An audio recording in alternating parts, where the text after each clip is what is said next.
Assalamualaikum warahmatullahi wabarakatuh.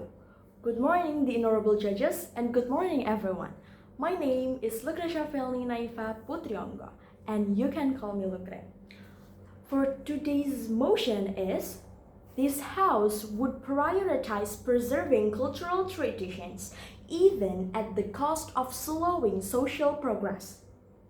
It is about protecting cultural sovereignty against the tides of forced assimilation disguised as social progress.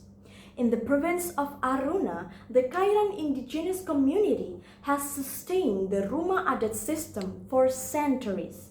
This system is not a collection of outdated rules. It is a sophisticated social, economic, and moral safety net. The national government and urban civil groups are attempting to impose westernized, urbanized reforms onto a system they do not understand. As the affirmative, we firmly believe that we must legally and financially protect the Rumah Adat system even if it delays rapid modernization. The first argument is the principle of irreversible loss. We must prioritize the preservation of the Rumah Adat system because cultural extinction is completely irreversible, whereas social progress is a flexible process that can be diverted and adapted.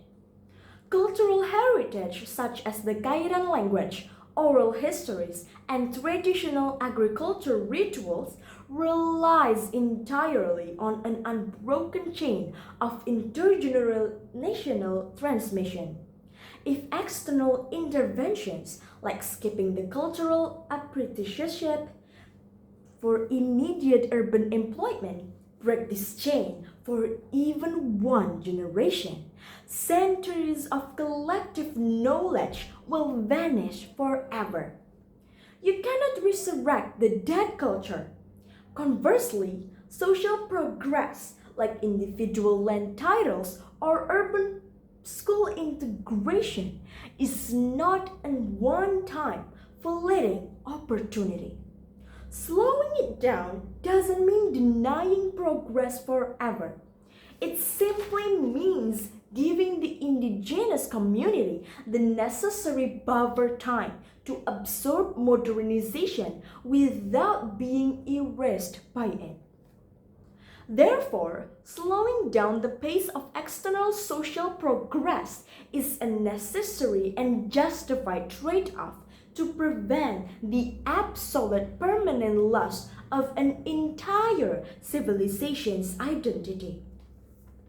The second argument is preventing social collapse and displacement.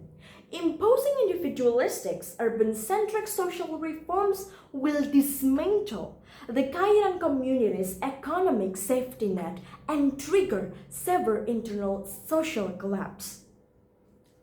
The Rumah Adat system functions because it is fundamentally collective and claim-based.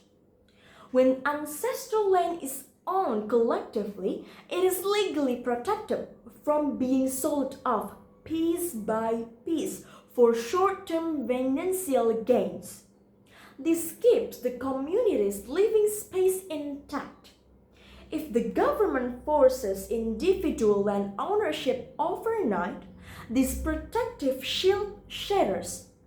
Economically vulnerable individuals will be pressured or tempted to sell their private plots to outside corporations.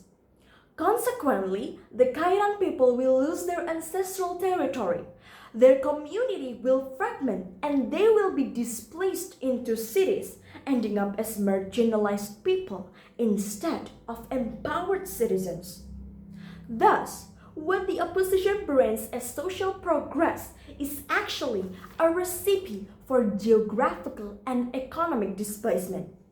Prioritizing the preservation of the Rumah Adat traditions is the only way to safeguard the Kairan people from total social collapse. And the third argument is preventing the global trend of cultural homogenization. We should prioritize the preservation of the rumah adat system because the global community is currently facing a crisis cultural homogenization, where indigenous groups that abandon their traditions for instant social progress consistently lose both their welfare and their identity. When an indigenous community allows its culture to be eroded in the pursuit of unfiltered, rapid urbanization, they rarely achieve the utopian progress promised to them. Instead, they undergo forced assimilation. They lose their unique language, local wisdom, and communal support systems, transforming into a generic, individualistic underclass. By strictly maintaining the rumah adat system, the Kairan community is not being stubborn. They are learning from the historical mistakes of other displaced cultures.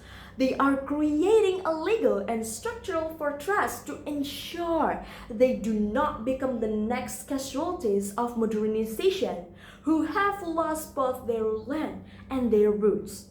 Therefore, in a global climate where regional cultures are eroding day by day, prioritizing the preservation of Kairan tradition is not a regression. It is a visionary, defensive necessity to save an entire civilization from mass identity. At the end of the day, this debate comes down to choice between two futures. The opposition offers a future of generic, rapid, individualistic progress. A future where the Kairan people might have individual land deeds but no ancestor homeland left to stand on. A future where they might speak the language of the market but forget the language of their ancestors. The affirmative offers a vision of sustainable endurance. We believe that true progress does not demand the erasure of who you are. By protecting the rumah adat system, we are protecting the soul, the safety net, and the very survival of the Kairan people in an era where regional cultures are dying everywhere else. Progress can wait, it can adapt, and it can be deferred. But once a culture is dead, it is gone forever. For these reasons, I am proud to stand on this motion.